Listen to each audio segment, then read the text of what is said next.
소수민족, 어떤 국가 안에서 말 그대로 소수를 차지하는 민족들을 의미하죠. 한국처럼 사실상 단일 민족에 가까운 나라가 있는가 하면 미국처럼 셀 수 없을 만큼 많은 민족들이 모여 사는 나라도 있습니다.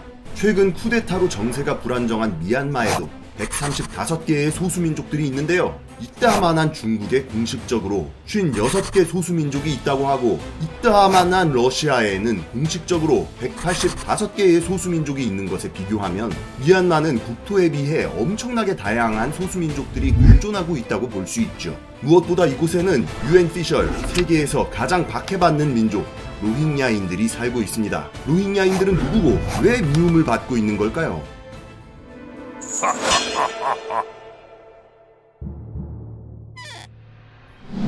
로힝야인들은 불교도가 90%인 미얀마에서 이슬람을 믿고 있는 소수민족으로 인종적으로나 종교적으로나 미얀마 대다수 민족들과는 전혀 이질적인 민족입니다. 미얀마 내 로힝야족은 대다수가 서부 라카인주 북부에 거주 중입니다. 미얀마 내에 남아있는 로힝야족은 약 40만으로 추산되며 인접한 방글라데시의 국경지대에도 난민 캠프가 설치되어 있고, 방글라데시 정부 측 추산 100만 명 정도는 이곳에서 오도 가도 못한 채 비참한 삶을 이어가고 있죠. 미얀마의 민족 구성에 대해 설명하자면 5,500만 명에 달하는 미얀마 인구 중 약 70%가 버마족입니다. 나머지 30%를 기타 소수민족들이 구성하고 있는데요. 버마족을 제외한 30% 중 9%가 샨족, 7%가 카렌족이죠.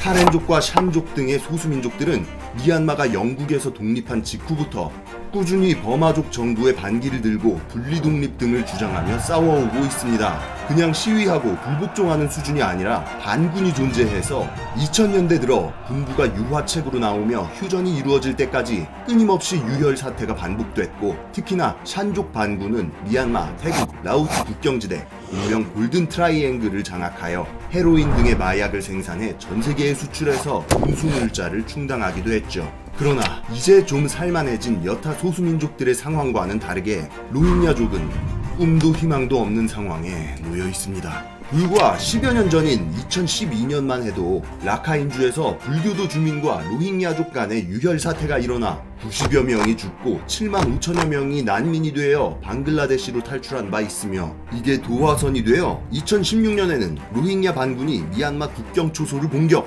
2017년에는 경찰 초소를 공격하여 수많은 사상자가 나오는 등 분쟁이 격화되었죠. 이후 미얀마 정부에서는 로힝야족을 무슬림 테러리스트라고 일축하며 본격적인 보복 군사작전에 돌입하여 로힝야족 거주구역을 초토화시켰고, 로힝야족 6,700여 명이 사망했습니다. 2017년 군사작전 과정에서 무고한 민간인들을 학살하라는 군부 차원의 지시가 있었다는, 또 무차별적인 성범죄가 일어났다는 증언이 나오고 있습니다.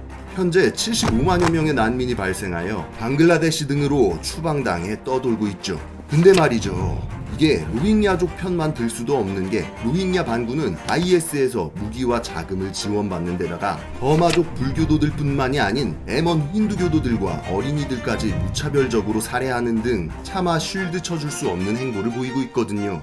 뿌리 깊은 불교와 이슬람의 반목 때문에 버마족뿐만 아닌 라카인 지역의 기타 소수민족들도 로힝야족을 매우 적대하는 상황이어서 미얀마 정부군, 로힝야 반군, 여타 소수민족 반군들 모두가 뒤얽혀 막장의 막장 상태까지 치달은, 다시 말하자면 꿈도 희망도 없는 상태입니다.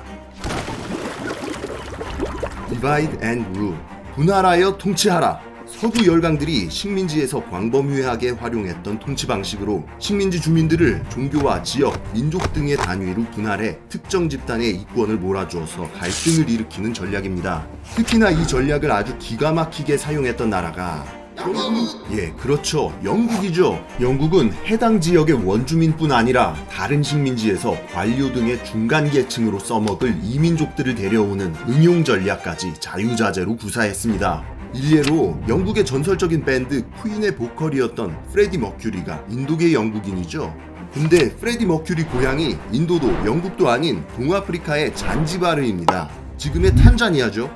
잔지바르 영국 총독부의 공무원으로 인도나 페르시아에서 많이들 일하러 왔는데, 프레디 머큐리네 가족들도 인도 구자라트 지방에서 잔지바르로 넘어온 경우였습니다. 그러다가 1960년대 잔지바르에 혁명이 일어나자 탈출한 케이스죠. 미얀마도 영국의 식민지였던 만큼 적절하게 분할 통치되었는데요. 영국은 미얀마 토착 소수민족들을 우대하고 인구의 70%를 차지하는 버마족을 차별했습니다. 원래 만만하게 보던 소수민족들이 영국의 보호 아래 기세등등하니 버마족 입장에서는 깊은 빡침을 느낄 수밖에 없죠. 그런데 경제면에서는 차별이 있어도 최소한 미얀마 토착 종족들끼리는 공통점이 하나 있었습니다. 오랫동안 해당 지역에 살아왔고 대부분 불교를 믿는다는 것이었죠. 문화적, 역사적으로 최소한의 동질성은 있었던 겁니다. 그런데 이제 영국 식민당국이 프레디 머큐린의 가족 마냥 인도인들을 데려오기 시작합니다. 원래 미얀마는 영국령 인도 제국으로 인도 본토랑 같이 묶여 있었거든요. 인도에서 온 사람들이 식민지 관리로 일하며 수도 양곤에 눌러앉고 농장 지주가 되어 서부 라카인주의 쌀 농장을 운영하기 시작한 겁니다. 이 사람들은 인도에서 온 만큼 불교가 아닌 이슬람이나 힌두교를 믿었어요. 경제권, 행정권까지 장악했는데 심지어 이교도다? 버마족 빡침 스택 더 쌓이죠? 특히나 서부 라카인주는 지금의 방글라데시인 벵갈 지방과 붙어 있어서 무슬림 이민자들이 물밀듯 밀려들었습니다. 원래 지리적으로 벵갈에 가까운 만큼 영국 이전부터 무슬림들이 살고 있어서 불교도 토착민들과 적대감을 형성하고 있었는데 영국이 들어오면서 본격적으로 벵갈인들을 이주시켜 땅 주고 농사시키니 언젠가 피보는 건 이미 예정된 수순이었던 거죠. 라카인주에서 이렇게 영국 지배 전후로 들어와 살게 된 벵갈계 무슬림들이 바로 로힝야족들입니다. 영국 통치 이전부터 살아온 사람들이 주류냐? 아니면 영국이 데려온 사람들이 주류냐에 대해서는 의견이 분분하지만 말이죠. 2차 대전 발발 직후 일본은 동남아시아를 순식간에 집어삼켰습니다. 홍콩과 싱가포르에서 영국을 격파! 10만 명을 포로로 잡고 자신감이 상한가를 치고 있었죠.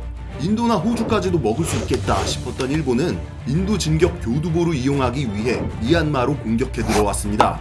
버마족이나 불교도들은 영국인들과 인도인들에게 깊은 반감을 갖고 있었기 때문에 황인종 불교도 세력인 일본군을 해방군으로 여겨서 환영했죠. 반대로 로힝야족을 비롯한 무슬림 공동체나 소수의 기독교인들은 영국군을 지지했습니다. 버마족 독립군은 그동안 쌓인 차별과 압제에 대한 반발로 일본군에 협력하여 여타 소수민족들과 전투를 벌였습니다. 홍콩과 말레이 반도를 빼앗긴 데다 독일과 이탈리아를 상대하기 위해 정예 병력을 북아프리카로 옮겨놓았던 영국군은 인도를 선제방어하기 위해 미얀마를 포기했죠. 영국을 따라 들어왔던 인도인과 무슬림들은 황급히 미얀마를 탈출했습니다. 라카인 지역 국경에서 영국과 일본의 대치 상황이 벌어졌습니다. 버마족과 불교도 소수민족들은 일본군을 등에 업고 반인도, 반이슬람 보복 행위를 가하기 시작했죠.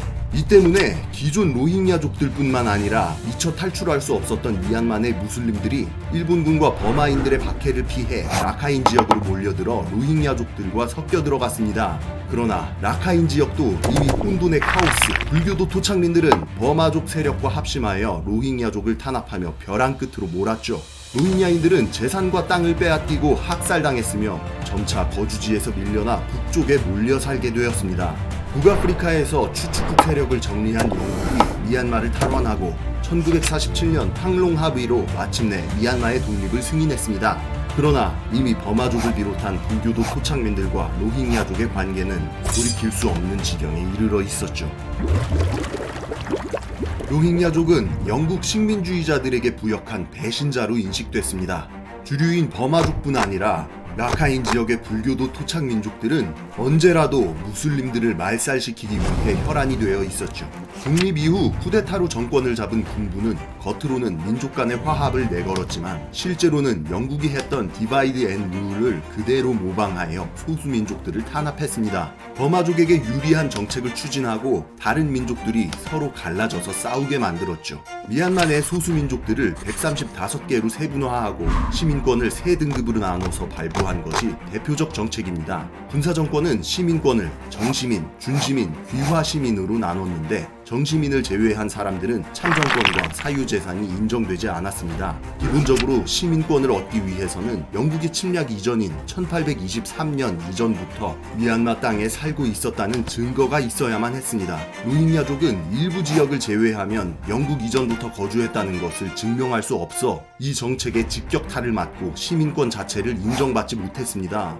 무국적자로 전락한 것이죠. 군부 정권은 로힝야인들을 벵갈에서 건너온 불법 이민자로 낙인 찍고 이슬람 사원과 마을을 마음대로 철거했습니다. 1988년 대규모 민주화 항쟁과 총선이 실패로 끝난 이후 군부는 불교도 소수민족들을 버마족으로 흡수시키려는 동화 정책을 시행하였으나 로힝야족은 거주 이전의 자유, 결혼의 자유 등을 제한받고 2명 이상의 아이를 낳지 못하게 강제되는 등 완전한 말살 정책으로 더욱더 고통받았습니다.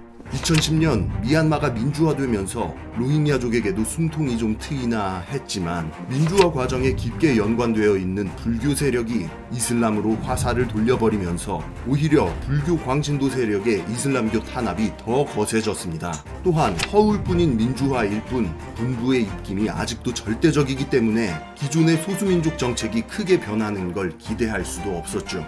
노벨 평화상 수상자인 미얀마 민주화의 상징 아웅산 수치 여사조차 수십 년 만에 얻어낸 정권을 지키기 위해 군부의 눈치를 보며 최근 2017년에 로힝야족 학살 사태를 방조했습니다. 이 때문에 노벨 평화상 자격이 없다며 전 세계의 질타를 받기도 했죠. 로힝야족을 옹호하면 미얀마 국민들의 지지를 잃어 군부가 다시 득세할 게 뻔하고 또 외면하면 국제사회의 지지를 잃어 정치적으로 고립될 수밖에 없는 상황.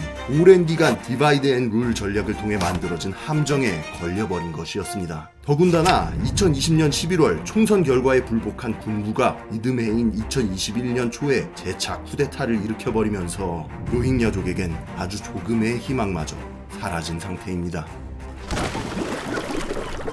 인접국이자 로힝야 난민을 대거 수용하고 있는 방글라데시를 필두로 이럴 거면 그냥 로힝야족 독립시키자 라는 말까지 나오고 있는 상황입니다. 하지만 말 그대로 135개 소수민족으로 이루어진 데다가 불과 90년대까지만 해도 샨족, 카렌족 등의 반군들과 끊임없는 내전을 반복했던 게 바로 미얀마, 그리고 미얀마 군부이기에 로힝야족의 독립을 허가할 가능성은 거의 0%에 수렴한다고 할 수 있습니다. 세계에서 가장 박해받는 민족이라는 이명만큼 시민권조차 보장받지 못하고 학살과 추방이라는 벼랑 끝에 내몰려 있는 로힝야족, 이들의 미래, 미얀마의 미래에 대해 한 번쯤 관심을 가져보는 게 어떨까 하며 영상 마치겠습니다. 이상 지식해적단의 키드였습니다. 감사합니다.